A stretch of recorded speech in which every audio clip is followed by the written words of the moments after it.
पक्षी था। इसी कारण जंगल के सभी पक्षियों ने उस कबूतर को अपना राजा बना रखा था। राजा कबूतर की एक छोटी बेटी थी जिसका नाम लूसी था।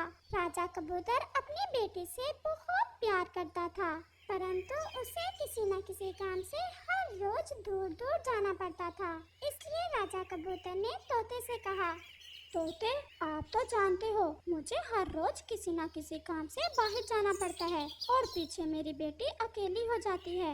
मेरी बेटी अभी छोटी है और मैं चाहता हूँ कि अपनी बेटी के ख्याल रखने के लिए किसी पक्षी को तनख्वाह पर रख लूँ। राजा जी, बहुत अच्छा विचार है आपका। ऐसे आप कहीं भी जाएंगे तो आपकी बेटी की चिंता नहीं होगी आपको। मेरी नजर में एक चिड़िया है जो बहुत मेहनती है और बहुत अच्छी भी। वो आपकी बेटी का ध्यान अपनी बेटी की तरह ही रखेगी। तो फिर जाओ तोते और जल्दी से बुला लाओ उस चिड़िया को।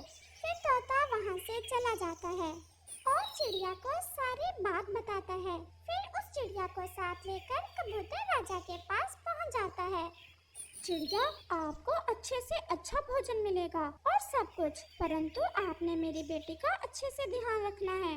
कबूतर राजा जी, मैं आपकी बेटी का अच्छे से ध्यान रखूंगी और इसे अपनी बेटी की तरह ही पालू पोसूंगी। कालू कौवा और गोरी कौवी भी उसी जंगल में रहते थे। वो तो चिड़िया से पहले ही बहुत जलते थे। कालू जी, ये क्या हो गया? कबूतर राजा ने उस छोटी चिड़िया को अपनी बेटी की रक्षा के लिए रख लिया है।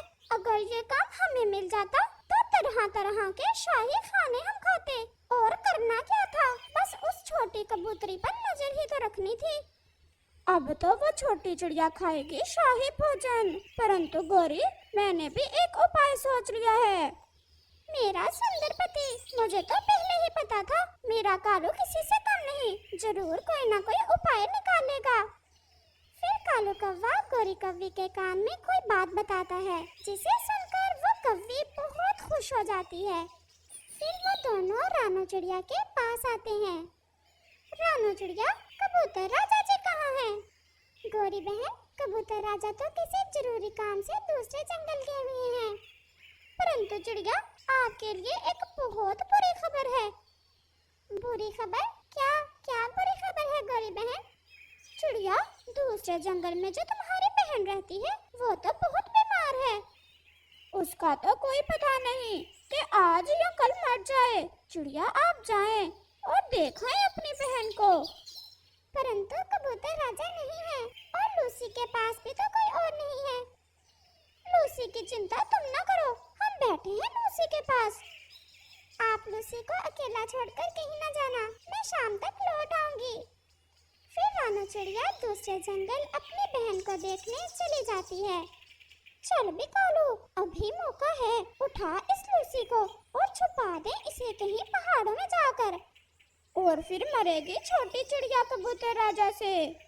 वो छोटी लूसी कबूतर को उठाते हैं और वहाँ से भाग जाते हैं। जंगल के बाहरी हिस्से में जाकर कौवा और कौवी कबूतर राजा की बेटी लूसी कबूतरी को एक पेड़ के साथ बांध देते हैं। अब जल्दी से जाकर कबूतर राजा को बताते हैं कि चिड़िया ने उसकी बेटी को मार दिया है। फिर कौवा और कौवी वहाँ से चले जाते हैं। मुझे बचाओ, कोई तो मुझे बचाओ। ये कौवा और कौवी न जाने क्यों मुझे यहाँ बांधकर चले गए हैं।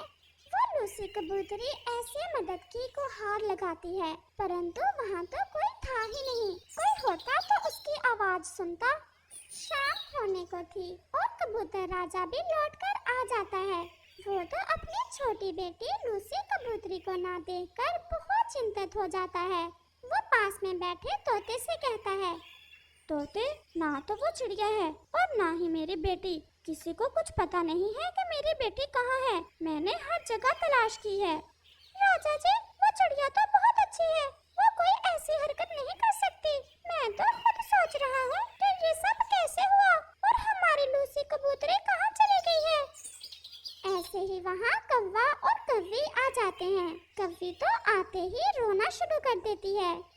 मेरी लूसी कबूतरी, मेरे राजा कबूतर जी की बेटी कितनी अच्छी थी, ये क्या हो गया? राजा जी, हम पहाड़ों पर गए थे कि हमने देखा कि रानू चिड़िया ने एक चील को बुलाया हुआ था। क्या चिड़िया ने चील को क्यों बुलाया हुआ था? मैं बताती हूँ राजा जी। फिर उस जालिम चिड़िया ने आपकी बेटी को उस चील के हवाले कर दिया और फिर आपकी बेटी बहुत रोई, बहुत चीखें मारी। नहीं, ऐसा नहीं हो सकता। मेरी छोटी सी बेटी मार दी उस जालिम चिड़िया और चील ने। पास में बैठा तोता ये सब सुनकर तो बहुत हैरान था। वो जानता था कि चिड़िया तो कभी ऐसा नहीं कर सकती। हो ना हो, ये सब तो उन कौवों का ही कोई चक्कर है। तोते, इसमें सबसे बड़ा दोष तो तुम्हारा है। अगर तुम्हें पता था वो चिड़िया ऐसी है तो फिर क्यों तुम लाए उसे मेरी बेटी की रक्षा करने के लिए? महाराज, वो चिड़िया तो ऐसी नहीं है। उसने तो कभी कोई बुरा काम नहीं किया, फिर वो ऐसा कैसे कर सकती है? राजा जी, इसे भी लटकाएं उल्टा। ये बड़ी चोंच वाला तोता भी उसके साथ ही मिला हुआ है, इसलिए तो लाया ये मनहूस उस चिड़िया को। राजा जी, ये सब आपको और आपकी बेटी को मारकर आपके राज्य पर कब्जा करना चाहते हैं। अगर ऐसा है तो मैं सबसे पहले सजा तोते तुम्हें ही देता हूँ, फिर देखूंगा उस चील और चिड़िया को। फिर कबूतर उल्लू सिपाही को बुलाता है और कहता है, कल सुबह का सूरज निकलने से पहले पहले इस तोते को फांसी लगा दी जाए और उस जालिम चील और चिड़िया की खोज में सिपाही भेज दिए जाएं। जैसे ही वो चील और चिड़िया मिले तो फिर उन्हें भी फांसी दो। ये हुआ ना आपका न्याय राजा जी। ये जुल्म है, मैंने कुछ नहीं किया और वो चिड़िया भी बेगुनाह है। ये किसी की चाल है, कोई और है जो आपका दुश्मन है। चुप कर जाओ गद्दार तोते, मेरी किसी से क्या दुश्मनी हो सकती है? इसे ले जाओ। फिर सिपाही तोते को वहाँ से ले जाता है। पारो बहन, आप तो ठीक हैं। फिर कौवे और कौवी ने मुझे ये क्यों कहा कि आप बहुत बीमार हैं? रानो बहन, आपको तो पता है वो कितने शरारती पक्षी हैं। उन्होंने ऐसे ही आपसे मजाक किया होगा और आप सच समझ गईं। परंतु पारो बहन, राजा जी की बेटी तो वहाँ है, उन कौवों के पास ही छोड़ कर आई हूँ। ऐसा ना हो कि वो कौवे राजा जी की बेटी को कोई नुकसान पहुँचा दें। अब मुझे जल्दी से लौट कर जाना होगा। रानो बहन, अब तो रात भी हो गई है, कैसे जाओगी ऐसी रात को? दीदी, आप चिंता ना करें, चांद की रोशनी इतनी तो है कि मैं उठ सकूं और फिर सुबह होने से पहले पहले मैं वापस पहुंच जाऊंगी। तो फिर मैं भी आपके साथ चलती हूँ। मैं आपको छोड़कर कल दिन में वापस लौट आऊंगी। और फिर पारो चिड़िया अपनी बहन रानो चिड़िया को उसके घर छोड़ने चल देती है। रात के समय जंगल में कोई भी पक्षी उन्हें नजर नहीं आता। वो दोनों बहनें उड़ती उड़ती नदी के ऊपर से गुजरती हैं और फिर पहाड़ों वाला जंगल आ जाता है। वो थक जाती हैं और थोड़ा आराम करने के लिए वहाँ एक पेड़ पर बैठ जाती हैं। मुझे तो जरा भी विश्वास नहीं है उन कौवों का। मुझे उन कौवों को राजा जी की बेटी के पास नहीं छोड़कर आना चाहिए था। वो तो बहुत शैतान है। वो ऐसे ही बातें कर रही थी कि चिड़िया की नजर जमीन पर पड़ती है। वहाँ तो राजा की बेटी लूसी कबूतरी एक पेड़ के साथ बंधी हुई थी। वो दोनों बहनें जल्दी से उसके पास जाती हैं। लूसी, मेरी बच्ची, ये क्या? आप यहाँ कैसे हो?